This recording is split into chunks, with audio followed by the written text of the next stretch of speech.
Some days ago, I began thinking about a story I learned when I was a boy taking math class. And in this story, the great mathematician Carl Friedrich Gauss is a young boy learning math in a classroom himself. And the story goes something like this. When Gauss was about 10 years old, he is in school with a class of about 100 students. His teacher tells the class to add the numbers 1 to 100. Now, the reason for the teacher asking them to do this kind of depends on the version of the story that you're hearing, but it's often assumed that the teacher wanted to give the students some tedious busy work to occupy their time while he did something else. However, Gauss was a very clever young student, and he solved this problem very quickly, almost instantaneously, much to the amazement of the teacher and the rest of the class, with both how quickly and how he found the answer, which is 5,050 in this case.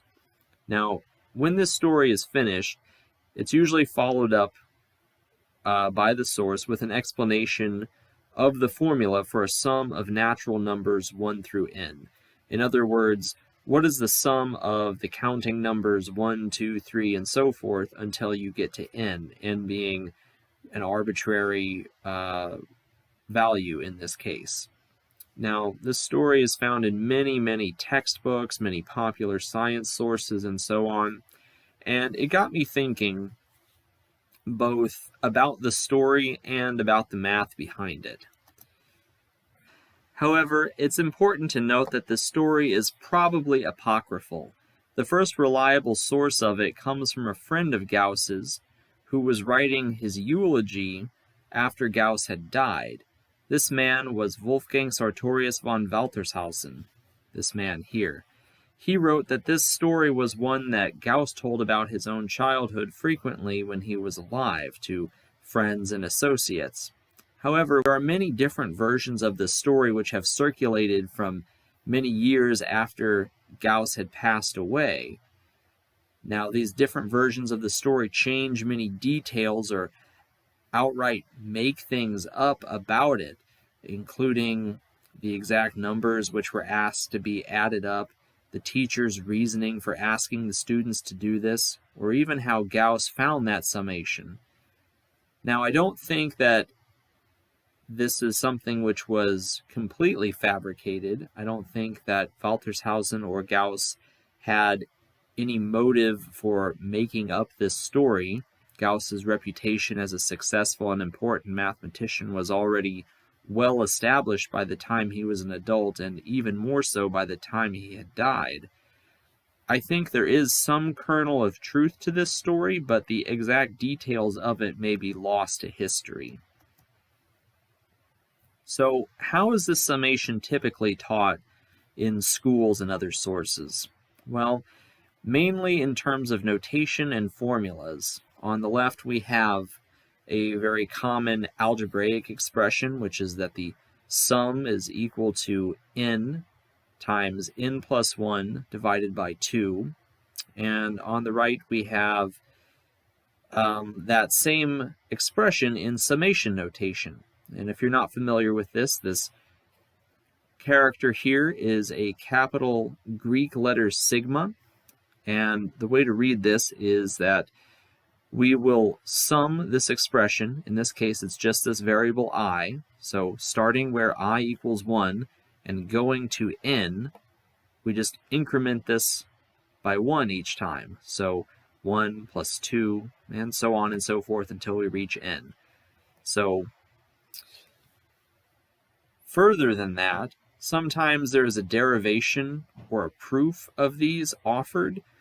In the context of programming, sometimes this is used as an example.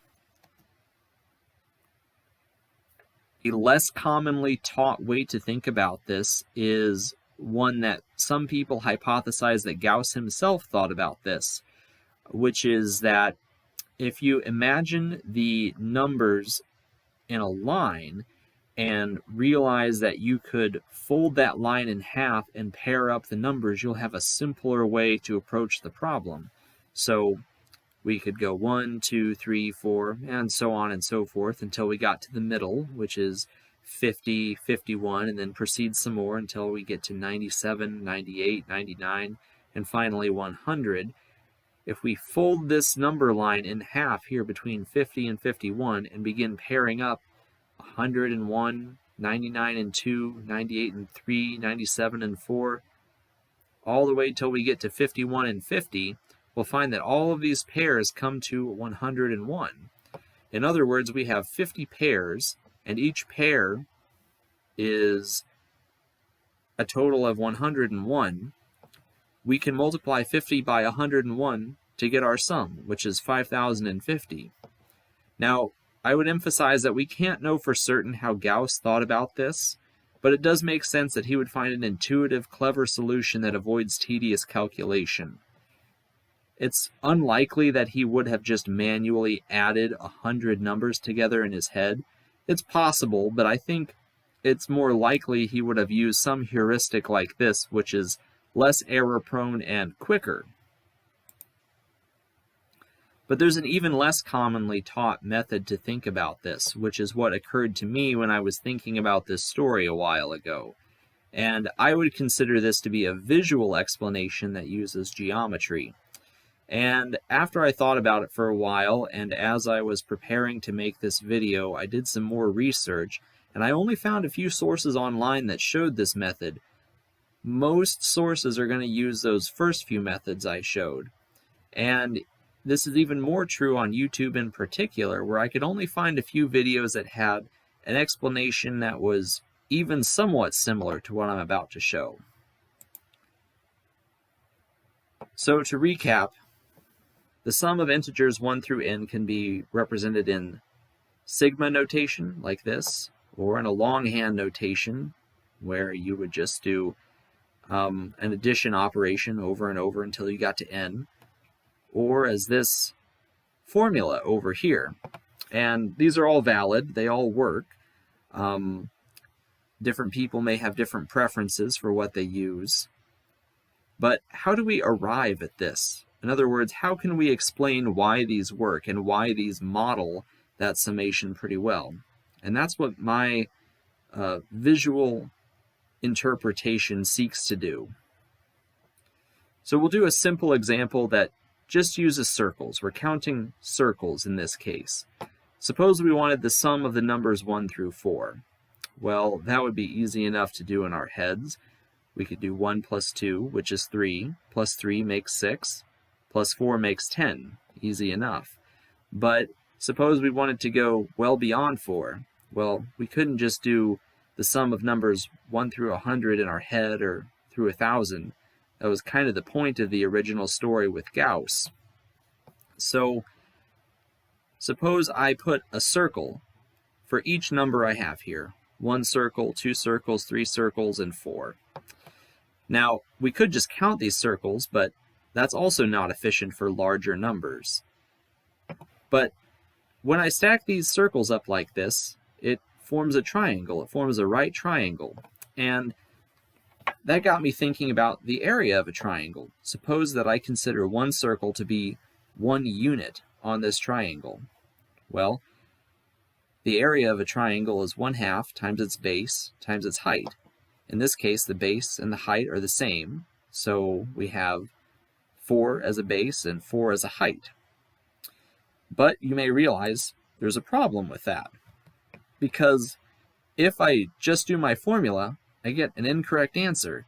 If I said 1/2 times 4 on the base and 4 on the height, well, 4 by 4 is 16, and half of that is 8.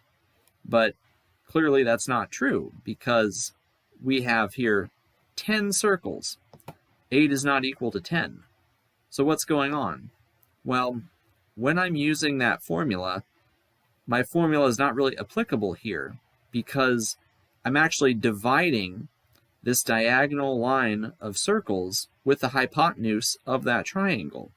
In other words, I have 4 circles on this diagonal, and they get divided in half when I apply that formula.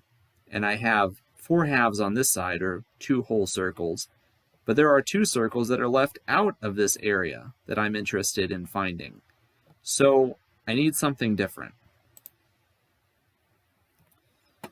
Well, what if I take a look at the other side of this line, and suppose I were to extend these rows and columns so that I have a mirror image of that first triangle on the other side. I now have a square 4 by 4. And just to review some basic geometry, the area of a square is the length of its side times the length of another side, or the length of one side squared. And the area of a rectangle is the length of one side, we'll say side A, times the length of another side, side B, where A and B are not directly across the rectangle from each other. Which is to say that all squares are rectangles, but not all rectangles are squares. Squares are a special case of rectangles, because side A and side B don't necessarily have to be equal to each other. If they were, then it would be a square. So when I look at my little drawing here, I can see that 4 by 4 is 16. In other words, if I counted all these circles up, I'd have 16 circles. And this expression down here, well, that's what's happening in my triangle formula. I have 4 on the base and 4 on the height divided by 2. I have the area of the square divided by 2 to give me this triangle here. But it leaves out some of the circles I'm interested in seeing, which would be all of this here. So what if I didn't want a square, but I wanted a rectangle instead? Could I do that such that I'm not dividing any of these circles in half anymore? When I draw that hypotenuse of that triangle, it's going between them. This is something different. If we add another row to the top or bottom, it doesn't really matter where. Now we're able to divide this rectangle, because it's no longer a square. We no longer have 4 by 4, but we have 4 by 5. We can divide that so that we're not splitting any of those circles. And when we take that area of that triangle of circles, now we capture all of the circles that make that sum. So if n is 4 in this example, then n plus 1 is equal to 5. So we have an n by n plus 1 rectangle. And if we divide that in half, that gives us this area with the correct number of circles in it. So the formula for the area, or number of circles, because remember we said that one circle is just one unit of area in that example, we now have the n times n plus 1 divided by 2, which is that same formula we saw earlier. So I hope this is a more intuitive explanation. It made more sense to me when I thought of it. I like it because it's visual and it uses simple geometry that most people already understand. I made this video because I hadn't seen this explanation before it occurred to me, and after some research, I just didn't see it well represented online or on YouTube. But of course, there are lots of ways to approach the same problem. I'm sure some people prefer other methods. I would stress that I don't think this is the problem-solving strategy you should employ when you're trying to solve these kinds of problems. In other words, don't start drawing lots of little circles on a piece of paper in order to do your homework or a test or something like that. This is just an explanation for why that formula exists and why it works. I've included in the description to this video some links that I used in my research, including a couple other YouTube videos that have somewhat similar explanations, as well as a really interesting article by Brian Hayes, which explores the background of this story about Gauss. I found it a really interesting read, and I hope you do too. So thanks for watching.